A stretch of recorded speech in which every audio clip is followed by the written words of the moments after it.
November 10th, 1943, 6:30 in the morning. The mountains north of Mignano, Italy. First, Lieutenant Maurice Britt was crouched behind a rock on the slope of Monte Rotondo when roughly 100 German soldiers came charging uphill through the fog toward his position. He was 24 years old. 3 years earlier, he had been catching touchdown passes for the Detroit Lions. Now he was commanding a rifle company that had been ground down to 55 men after 2 days of continuous combat. The Germans wanted this mountain back. They were coming to take it. Britt had a carbine, a pile of fragmentation grenades, and no intention of giving up a single yard of ground. He stood up. He moved forward, toward the Germans, not away from them. The first shots cracked off the rocks around him. He raised his carbine and started firing. But before we get to what happened on that mountain, you need to understand who Maurice Britt was before the war, because the man who held Monte Rotondo was not the man anyone expected him to be. Maurice Lee Britt was born on June 29, 1919, in Carlisle, Arkansas, a small farming community in Lonoke County. His father, Maurice Lee Britt, worked the land. His mother, Virgie Oliver Britt, raised the family. Maurice grew up in the kind of poverty that was ordinary in rural Arkansas during the 1920s. Cotton country, flat roads and empty fields, churches and general stores and not much else. The family eventually moved to the nearby town of Lonoke, where Maurice attended public school. He was tall for his age, awkward in the way that boys who grow too fast are always awkward, and he had unusually large feet. At a local fair, he won a pair of size 13 shoes. The other kids started calling him Footsie. The nickname stuck for the rest of his life. It followed him from the schoolyard to the football field, from the football field to the battlefield, from the battlefield to the governor's mansion. At Lonoke High School, Britt became the kind of small-town athlete that people talked about for decades. He was captain of the football team, captain of the basketball team, captain of the track team. He was class president. He was elected valedictorian. He was the boy who was good at everything, the one the teachers pointed to when they wanted to show the other kids what was possible. He graduated on June 5, 1937, and enrolled at the University of Arkansas in Fayetteville on an athletic scholarship that covered both football and basketball. At Arkansas, Britt played end on the Razorbacks football team. He stood 6 feet 4 inches tall and weighed 210 pounds. He was fast for a man that size, with soft hands and a violent streak on the defensive side of the ball. He could outrun defensive backs on go routes and flatten running backs on sweeps. He earned varsity letters in both football and basketball. He captained the football squad. He was named twice, All-American Honorable Mention, recognized nationally as one of the best ends in the college game. He joined the Sigma Chi fraternity. He worked as sports editor of the student newspaper, the Arkansas Traveler. He completed the Reserve Officers Training Corps program and was commissioned as a second lieutenant of infantry in the United States Army Reserve. He was, in every way that mattered, a man being prepared for 2 different futures at once. He just did not know which one would come first. On June 8, 1941, he married Nancy Louise Mitchell of Fort Smith. He graduated with a Bachelor of Arts in Journalism the next day. Marriage one day, diploma the next. He was 21 years old and the world was wide open. The Detroit Lions selected Britt in the 13th round of the 1941 NFL Draft, 115th overall. He signed for $150 a game. That was decent money in 1941, but it was not a fortune. Professional football in the early 1940s was not the billion-dollar industry it would become. Players held second jobs. They drove their own cars to games. They shared hotel rooms on road trips. Britt was a backup end. He appeared in 9 games during the 1941 season.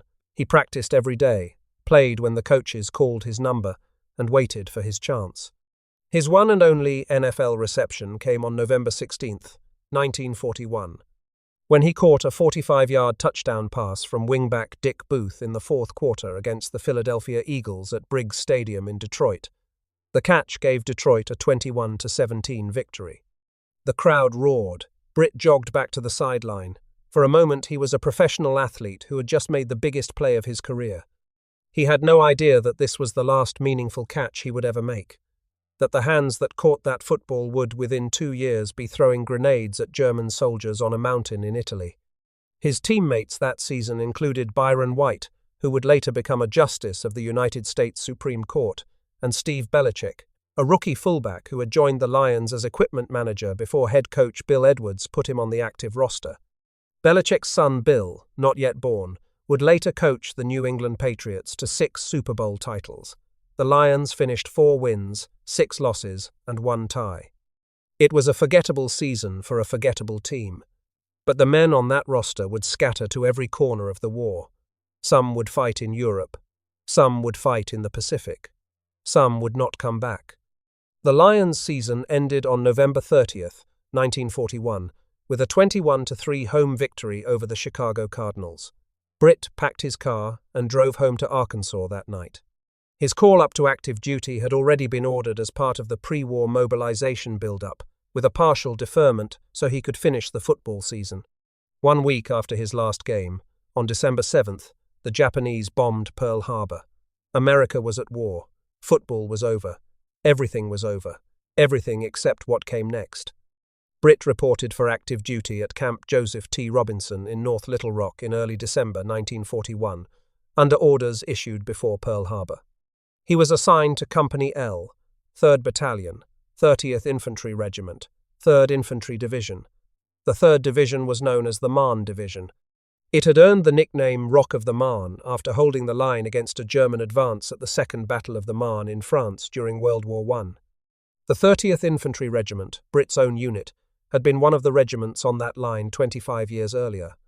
Now the division was preparing for another war against another enemy on another continent. They trained at Fort Lewis in Washington, Fort Ord in California, and Camp Pickett in Virginia. Britt was a platoon leader. He was good at it. The same instincts that made him a football captain, the ability to read a developing situation, to make fast decisions under pressure, to lead men who were scared and make them believe they could win, those instincts translated directly to infantry command. Football had taught him something that officer candidate school could not. It taught him how to stay calm when everything around him was chaos. On October 23, 1942, the 3rd Division embarked for North Africa. Britt was about to fight the first of 4 amphibious assaults in less than 2 years. Most soldiers in World War II never made a single amphibious landing. Many who did make one never survived to make another. Britt would make 4. If you want to know what Footsie Britt did when he hit those beaches, please like this video.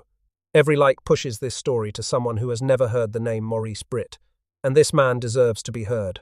Please subscribe.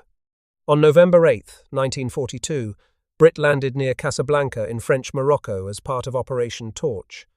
The Western Task Force was under the overall command of Major General George S. Patton, Jr. This was the first time American soldiers had fought in the European and North African theaters. Everything was new. The equipment, the tactics, the terrain, the enemy. Britt's 30th Infantry helped secure the 3rd Division's left flank and silenced a French coastal battery at Fort Blondin that had been firing on Allied ships offshore. Casablanca fell by November 11th. The fighting was sharp but brief. Britt performed well under fire for the first time. His superiors noticed. The football player could fight. In January 1943, the 3rd Battalion of the 30th Infantry drew an unusual assignment. They were selected to provide personal guard duty for President Franklin D. Roosevelt and Prime Minister Winston Churchill during the Casablanca Conference. The conference lasted from January 14th to January 24th. For 10 days, 2 of the most powerful leaders in the world sat in a hotel compound in North Africa, planning the next phase of the war against Nazi Germany, debating the invasion of Sicily, committing to the demand for unconditional surrender, and a former backup end from the Detroit Lions was standing guard outside the door. The war had a way of putting ordinary men in extraordinary places, and extraordinary men in places they never imagined. Britt never said much about the assignment afterward. It was guard duty. You stood where they told you to stand. You watched what they told you to watch. But very few soldiers in any war can say they personally guarded the President of the United States and the Prime Minister of Great Britain in the same week. The division then moved to Bizerte, Tunisia, to train for the invasion of Sicily. The men drilled on amphibious techniques, practiced assault landings, and waited in the North African heat. On July 10, 1943, Britt landed on the southern coast of Sicily in Operation Husky, his second amphibious assault. The beaches were hot, and the resistance was scattered but dangerous. Inland, the real fighting began. The 3rd Battalion then executed one of the longest forced foot marches in modern American military history, under General Lucien K. Truscott's punishing pace. They covered 54 miles in 33 hours, pushing from the landing beaches near Gela all the way to Palermo on the northern coast. Truscott called his pace the Truscott Trot. It was faster than a walk and slower than a run, sustained over distances that would break most formations. The men had a different name for it. They called it hell. Their feet blistered, their legs cramped. They carried full packs, rifles, ammunition and water in the Sicilian summer heat, but they did not stop. Palermo fell on July 22nd. The division continued east toward Messina. Sicily was secured by mid-August. On September 18, 1943, 9 days after the initial Allied assault at Salerno, Britt came ashore on the Italian mainland with the 3rd Division as reinforcements. His 3rd amphibious assault in less than a year. The main invasion, Operation Avalanche, had begun on September 9th, with the 36th Infantry Division and British forces leading the attack. The 3rd Division was held in reserve and landed after the beachhead was secured. The fighting inland was immediate and violent. Shortly after the landing, Britt's company commander was wounded and evacuated. Britt assumed command of Company L. He was now responsible for roughly 180 men. He was 24 years old. He had been in the army for less than 2 years. He had never commanded a company before. Now he was leading one in combat. Near Acerno, roughly 10 miles inland from Salerno, Britt led an assault that destroyed a German machine gun position that had been pinning down his company's advance. The machine gun was dug in on a ridge with clear fields of fire across the approach route. Every time his men tried to move forward, the gun opened up and drove them back to cover. Britt studied the position, identified a blind spot in the gun crew's field of vision, and flanked the position with a small team. They closed the distance through brush and rocky terrain, then hit the position hard and fast. The machine gun was destroyed. Britt earned the Silver Star and his first Purple Heart for this action. The wound was not serious enough to evacuate him. He stayed with his company. The advance continued north toward Naples. The fighting was constant. The terrain was brutal. Italy was not the soft underbelly of Europe that Allied planners had promised. It was a grinding, bloody slog through mountains and rain and mud. Every ridge had a German machine gun on it. Every valley was a kill zone. Every river crossing was contested. The weather turned cold and wet. The roads turned to mud. Vehicles bogged down. Supplies ran short. The infantry kept moving because infantry always keeps moving. In late October, near Pietravirano during the assault of Monte San Nicola, Britt saw a wounded soldier lying in the open under enemy fire. Nobody else was moving to help the man. Britt ran into the open, grabbed the wounded soldier, and dragged him to cover. He earned the Bronze Star Medal with a V device for valor. He crossed the Volturno River with his company. He kept his men alive. He kept them fighting. The men of Company L trusted him. He had a calm way about him under fire that made soldiers believe they were going to survive this. They called him Footsie, the same nickname from those oversized shoes in Lonoke. It made him seem human, approachable, like somebody's brother or neighbor from back home, rather than an officer reading from a manual. When he said, "Hold this position," the men held it. When he said, "Follow me," the men followed. By early November 1943, the Allied advance in Italy had stalled. The dream of a quick march to Rome had died in the mud of the Italian mountains. The Fifth Army, under Lieutenant General Mark Clark, was pushing toward the Mignano Gap. Every mile had been paid for in blood. Every town, every ridge, every river crossing had been contested. The Germans were fighting a masterful defensive campaign, trading ground slowly, making the Allies pay for every yard, then falling back to the next prepared position. The Italian campaign was becoming exactly what the Germans wanted it to be, a meat grinder that chewed up Allied divisions while buying time to strengthen defenses elsewhere. The Mignano Gap was the next obstacle. This was a 6-mile-long mountain pass on Highway 6, the Via Casilina, the best road from Naples to Rome and the gateway to the Liri Valley and the road to Cassino. The Germans knew the importance of this pass better than anyone. They had fortified the gap as part of the Bernhardt Line, an outlying defensive belt designed to slow the Allied advance and protect the Gustav Line further south. 2 peaks flanked the highway and dominated the landscape. Monte Lungo at 343 meters and Monte Rotondo at roughly 350 meters. Both mountains overlooked the road. American soldiers called the highway through the gap Death Valley. Nothing moved on that road without German observers spotting it from the heights and calling in artillery. Trucks burned on the roadside. Ambulances were hit. Supply convoys ran the gauntlet at night with headlights off and still took casualties. Whoever controlled the mountains controlled the road. Whoever controlled the road controlled the advance on Rome. The German side of the Mignano Gap was held by elements of the 3rd Panzergrenadier Division. These were not conscripts or rear echelon troops. These were experienced, well-equipped, battle-hardened soldiers who had been fighting in Italy for months. They knew every fold in the terrain. They had dug fighting positions into the rock. They had pre-registered their artillery and mortars on every approach route, every ravine, and every trail. Their machine guns had interlocking fields of fire. Taking the mountains flanking the gap would cost blood. Holding them afterward would cost more. General Truscott, commanding the 3rd Division, sent the 30th Infantry through the 45th Division's sector to attack Monte Rotondo from the east on November 7th and 8th. Under cover of artillery from 8 battalions, the barrage shook the mountain. Shells blasted craters in the rocky soil. Smoke and dust hung in the fog. The 3rd Battalion pushed to the crest through fog and medium resistance on the morning of November 8th. They took the mountain, but taking a mountain is only half the problem. The other half is keeping it. The Germans immediately began planning to take it back. For 2 days, they probed Britt's positions with small attacks, testing the American defenses, looking for weak points, measuring the response. Artillery hammered the mountaintop day and night. Mortar rounds walked across the American positions. Snipers picked off exposed soldiers. The weather was cold and wet. Rain turned the rocky ground to mud. The men dug in as best they could among the rocks and scrub. Sleep was impossible, with shells landing every few minutes. Hot food was a memory. Ammunition had to be hand-carried up the mountain on the backs of soldiers because vehicles could not reach the crest. Company L lost men every day to shrapnel, sniper fire, and the cold. By the morning of November 10th, Britt's company had been reduced from its full strength of roughly 180 men to approximately 55 effective soldiers. They were exhausted, cold, hungry, and running low on everything except determination. At approximately 0630 hours on November 10th, 1943, the Germans launched their full-scale counterattack.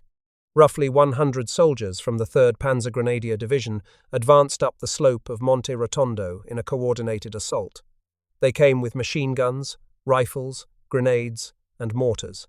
Supporting fire from the valley below covered their advance. They intended to retake the mountain and push the Americans off the high ground. If they succeeded, the 3rd Battalion would be cut off and isolated. Company L would be destroyed. The entire American position in the Mignano Gap would be compromised. The road to Rome would remain closed. Britt did not wait for the attack to reach his lines. He did not hunker down behind cover and direct fire from safety. He moved forward. He grabbed his carbine and as many fragmentation grenades as he could carry. He positioned himself in front of his men, between them and the advancing Germans, and he started fighting. The range closed fast. Within minutes, Britt was exchanging fire with German soldiers at ranges that made the fighting almost personal. At points during the battle, the distance between Britt and the nearest German was only 15 yards. Close enough to see their faces through the fog, close enough to hear them shouting orders to each other, close enough that a thrown grenade could reach either side. He fired his M1 carbine until the magazine was empty. He slapped in a fresh one. He fired again. The Medal of Honor citation records that he fired 5 magazines of carbine ammunition. The M1 carbine carried 15 rounds per magazine. That is roughly 75 rounds of .30. Carbine fired as fast as he could aim and pull the trigger. When the carbine ran dry, he picked up an M1 Garand rifle from a wounded soldier nearby and fired that too, expending an undetermined amount of additional .30 caliber ammunition from a weapon that was not even his. When the rifles were empty or jammed or too slow, he threw grenades. He threw them at machine gun positions. He threw them at clusters of advancing soldiers. He threw them at any target that presented itself. He pulled the pin and threw, the safety lever flying free as each grenade left his hand, the fuse burning for 4.5 seconds before detonation. Again and again, He ran from position to position, picking up grenades from supply caches and from wounded men who could no longer throw them. He threw them over rocks and around corners and down the slope at soldiers who were climbing toward him. A bullet pierced his side. He felt the impact. He looked down. Blood was spreading across his uniform. He kept fighting. His canteen was shattered by a round that passed clean through it. Water and blood soaked together into his shirt. His field glasses were destroyed by another hit. Grenade fragments peppered his chest, his face, and his hands. Shrapnel embedded in his skin. Blood ran down his arms and dripped off his fingers. He ignored all of it. The Germans were still coming. His men were still behind him. As long as both of those things were true, he was not stopping. Britt personally killed 5 German soldiers that morning. Confirmed kills. He wiped out an entire German machine gun crew by himself. The gunner, the loader, all of them. He wounded an unknown number of others. He threw 32 fragmentation grenades. 32. Each one pulled, armed, and thrown at a target while under direct fire from roughly 100 enemy soldiers who were trying to kill him. Not 32 grenades thrown from behind cover at a safe distance. 32 grenades thrown while standing in the open, bleeding from multiple wounds, with bullets cracking past his head and shrapnel slicing the air around him. His regimental commander, Lieutenant Colonel Lionel C. Magar, later told a reporter from the Detroit Free Press what he witnessed. Britt fired his rifle at them. He threw grenades, and at the finish Magar believed he was even throwing rocks. The headline read, "Nazis thrown for loss." Footsie Britt, ex-Lion, kills 11 Germans in Italy. The counterattack broke. The Germans could not push through. They fell back down the slope, dragging their wounded where they could, leaving their dead where they fell. Britt's 55 men, led by a bleeding football player with an empty carbine and no grenades left, had held Monte Rotondo against 100 German soldiers from one of the best divisions in the German army. The position was secure. 4 German soldiers were captured, 2 of them wounded. Several American soldiers who had been taken prisoner during the initial chaos of the attack were freed because of Britt's actions. Men who would have died as prisoners of war walked back to friendly lines because one officer refused to stop fighting. The significance of holding Monte Rotondo cannot be overstated. If the Germans had retaken the mountain, they would have regained observation over Highway 6. Every American vehicle, every supply truck, every ambulance moving through the Mignano Gap would have been exposed to directed artillery fire from the heights. The 3rd Battalion would have been isolated on the surrounding high ground. The American timetable for breaking through the Bernhardt Line would have been set back by weeks. Britt's stand on that mountain was not just an act of individual courage. It was a tactical victory that kept the entire divisional offensive on schedule. When the firing stopped, soldiers looked at their company commander. He was covered in blood. His uniform was torn in a dozen places. His canteen had a bullet hole through it. His shirt was soaked red. A soldier asked if he wanted to go to the field hospital. Britt's answer was no. He said he had to stay on the hill and help his boys. He refused medical attention until his battalion commander directly ordered him to report to a battalion aid station. Only then did he leave the position. And even then, he walked out under his own power. Eyewitnesses described what they saw in statements collected for the Medal of Honor recommendation. One soldier reported seeing Britt run from side to side of a machine gun position, firing at every sight of Germans, completely exposed. He saw Britt run out of ammunition and start picking up hand grenades, disregarding enemy gunfire all around him. Another witness said he saw Britt throw 10 to 12 grenades with German fire coming back the whole time. They thought they were going to be overrun. They thought it was finished. But always, the witness said, he saw Lieutenant Britt out in front of everyone else. He called him a one-man army. For his actions on November 10, 1943, First Lieutenant Maurice Britt received the Medal of Honor, the highest military decoration in the United States. The award was published in War Department, General Orders No. 23, dated March 24, 1944. He also received the British Military Cross, the Italian Medal of Military Valor, a battlefield promotion to captain, and his second Purple Heart, all for a single morning on a single mountain in Italy. All earned by a man who 3 years earlier had been catching passes for $150 a game. But the war was not finished with Footsie Britt. Not yet. Not by a long way. On January 22, 1944, Britt led Company L ashore at Anzio in his 4th amphibious assault landing, 4 beach landings in 14 months. Casablanca, Sicily, Salerno, Anzio, each one a dice roll with death. Each one survived. Most men in the entire United States Army never made a single assault landing. Britt had now made 4. The 3rd Division landed on the right side of the 6th Corps beachhead and pushed inland to seize bridges over the Mussolini Canal.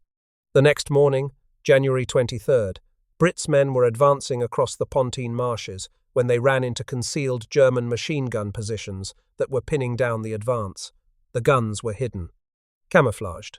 Nobody could find them. Every time someone raised their head, bullets snapped overhead. Britt made a decision that was either brilliantly tactical or completely insane. He stood up in plain view of the German lines and began doing calisthenics, jumping jacks, arm movements, making himself as visible as possible. He was drawing fire deliberately. Using himself as a human target to force the German gunners to reveal their positions, the Germans opened up on him. Rounds cracked past him. He watched the muzzle flashes. He marked the positions. Then he directed accurate mortar and tank destroyer fire onto each one. Over the next day, his deliberate exposure helped destroy multiple German machine gun positions across the sector. American units in the area afterward referred to the intersection near his position as Britt's Junction. The name stuck on the maps for the rest of the campaign. On January 24th, near Campo, Italy, with his company pinned down by fire from all sides, Britt moved into an exposed position only 75 yards from the German line and directed mortar and artillery fire onto the enemy positions. When a German tank crew spotted him and opened fire, he did not take cover. He directed an American tank destroyer's fire onto the German tank. The tank withdrew. Then Britt ran to a nearby house, set up a machine gun in a window, and personally helped fire it until all visible enemy soldiers had been killed or driven to cover. He directed fire that destroyed 3 more enemy machine guns, 2 personnel carriers, and several mortar positions before leading his men in the attack that broke the German line. For this action, he received the Distinguished Service Cross.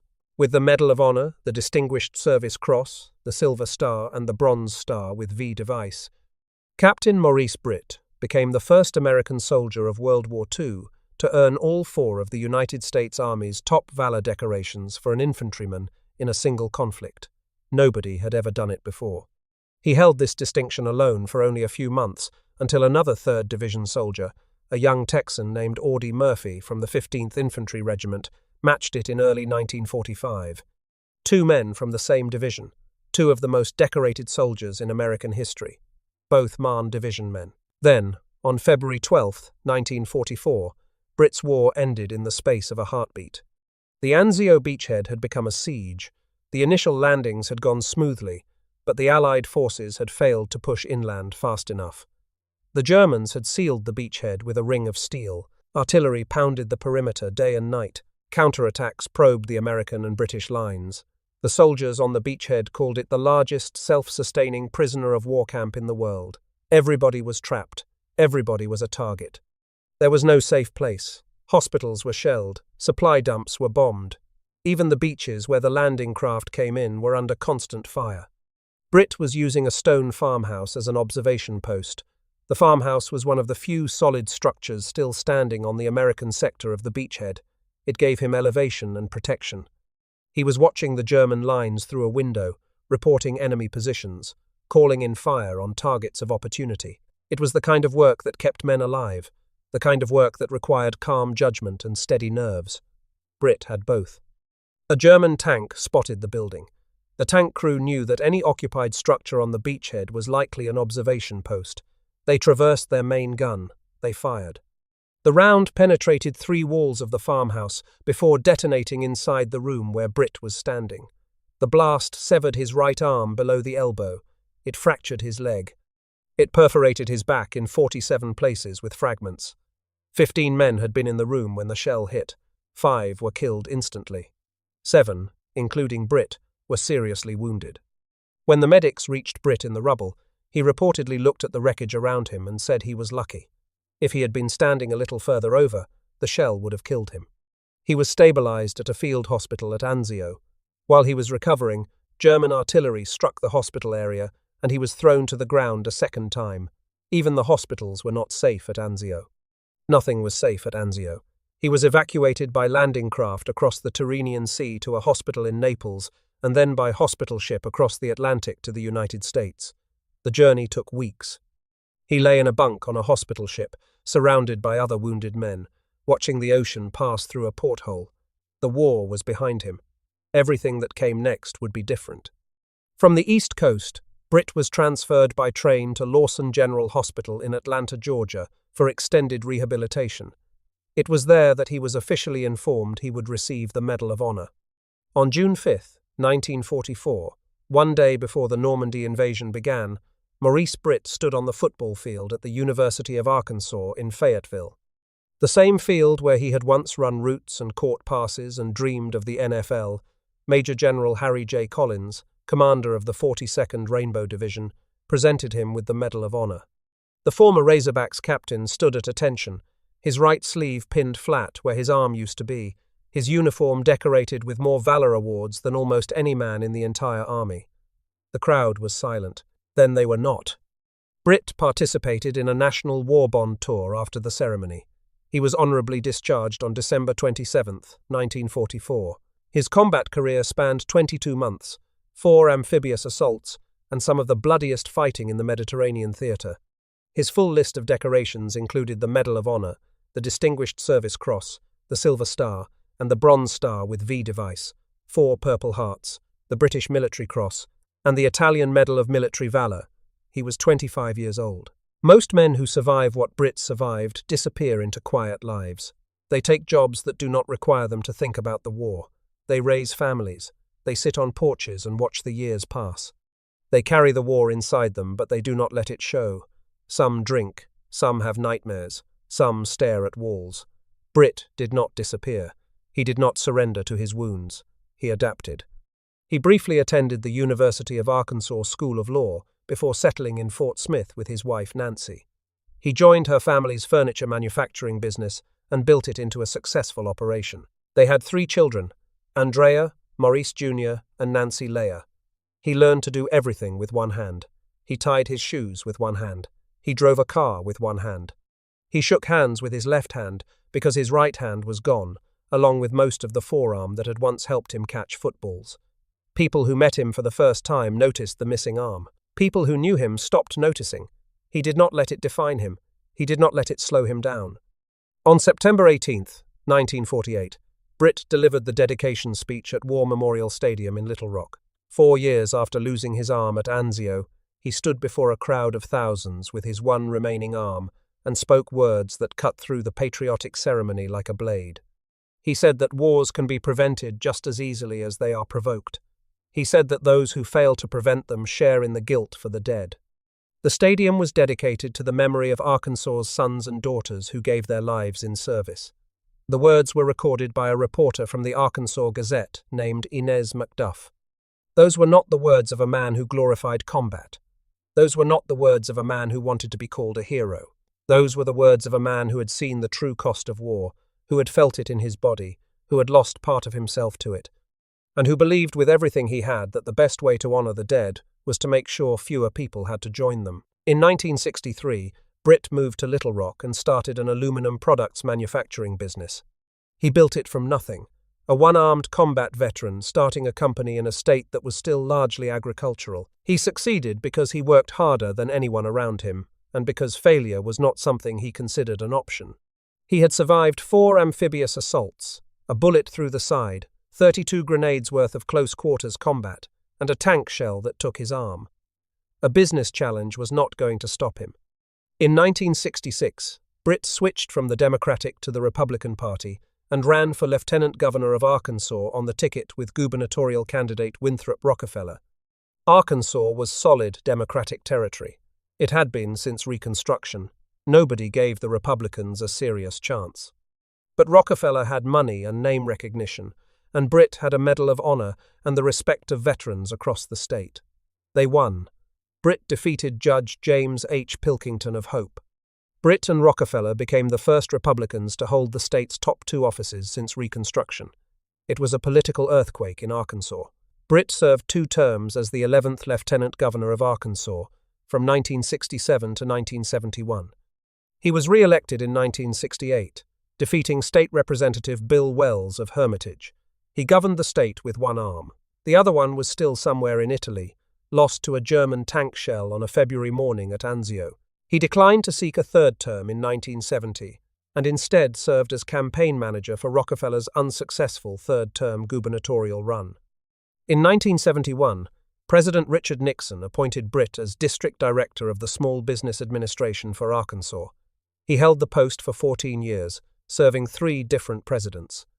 In 1986, at 67 years old, he attempted a Republican comeback run for governor, but lost decisively in the primary to former Governor Frank White. Maurice Britt died of heart failure on November 26, 1995, at the John L. McClellan Memorial Veterans Hospital in Little Rock. He was 76 years old. His second wife, Patricia Albright Britt, whom he had married on November 12, 1966, had died less than 2 years earlier, in December 1993. He was buried at the Little Rock National Cemetery with full military honors.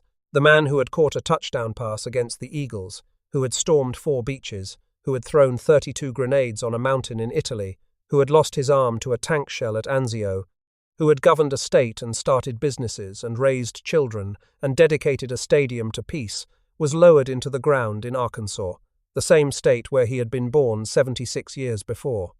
The United States Army Reserve Center in North Little Rock is named the Captain Maurice L. Britt United States Army Reserve Center.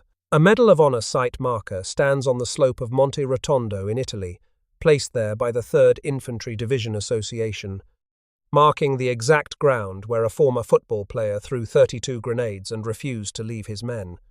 His personal papers, including the original eyewitness statements from Monte Rotondo, are preserved in the Maurice Footsie Britt collection at the University of Arkansas Library's Special Collections. Only 2 NFL players in American history have received the Medal of Honor: Maurice Britt, who earned his in Italy in 1943 and survived, and Jack Lummis, a New York Giants end who earned his posthumously on Iwo Jima in 1945. Britt is the only professional football player to receive the Medal of Honor and live to tell about it. He never talked about the mountain much. He never bragged about the grenades. When people asked what happened on Monte Rotondo, he changed the subject. The men who were there talked about it. Britt did not. He let his boys tell the story. They were the ones worth listening to, he said. What does toughness actually mean? The NFL sells it every Sunday. Highlight reels, helmet-to-helmet collisions, and fourth-quarter comebacks. Players who play through injuries are celebrated. Players who miss games are questioned. The military sells toughness too: recruitment posters, training montages, the warrior ethos. Both institutions claim to own the concept. Both build their brands around it. But toughness is not a brand. It is not a commercial. It is not a bumper sticker or a hashtag. Toughness is standing on a frozen mountain in Italy with a bullet through your side, throwing your 30-second grenade at a machine gun crew while 55 exhausted men shelter behind you, because you are the only thing between them and destruction. Toughness is doing calisthenics in plain view of German machine guns because nobody else can find the hidden positions and your men are dying. Toughness is coming home with one arm and building a business, raising 3 children, running for office, and standing before a crowd to dedicate a stadium with words that challenge a nation to be better than its worst instincts. Toughness is living for 51 years after the war, with shrapnel still in your body, and never once asking anyone to feel sorry for you. That is toughness. Britt lived it for 76 years. He lived it every single day. Monte Rotondo is quiet now. The Mignano Gap is farmland and highway. Cars drive through Death Valley without knowing the name. The farmhouse at Anzio, where Britt lost his arm, is long gone. The football field in Fayetteville has been rebuilt and expanded and renamed. The Lions play in a dome now, in a different era of a different sport worth billions. Almost nothing physical remains from November 10th, 1943, but the story remains. The football player who went to war and came back a different man. The receiver who became a rifleman. The athlete who threw 32 grenades on a mountain in Italy and then came home and dedicated a stadium to the cause of peace. The lieutenant governor who governed with one arm because a German tank shell took the other. That is the story, and now you know it. But most people do not. Most people have never heard the name Footsie Britt. That is where you come in. Hit that like button right now. Not for us, for him. Every like sends this video to someone new, someone who should know what this man did on that mountain in Italy. Hit subscribe, turn on notifications. We dig through military archives, through Medal of Honor citations, through unit histories to find men like Britt, men whose stories were filed away and forgotten while the world moved on. We tell their stories every week. Drop a comment. Tell us where you are watching from. United States, United Kingdom, Canada, Australia, Germany. We have viewers on every continent. Every one of you is part of this mission. Every comment, every share, every like keeps these stories from fading into silence. Tell us if someone in your family served. Tell us their name. Tell us their branch. This comment section is not just a comment section. It is a roll call, and every name matters. Thank you for watching. Thank you for staying until the end. And thank you for making sure that Captain Maurice Footsie Britt finally gets the audience that a one-man army deserves.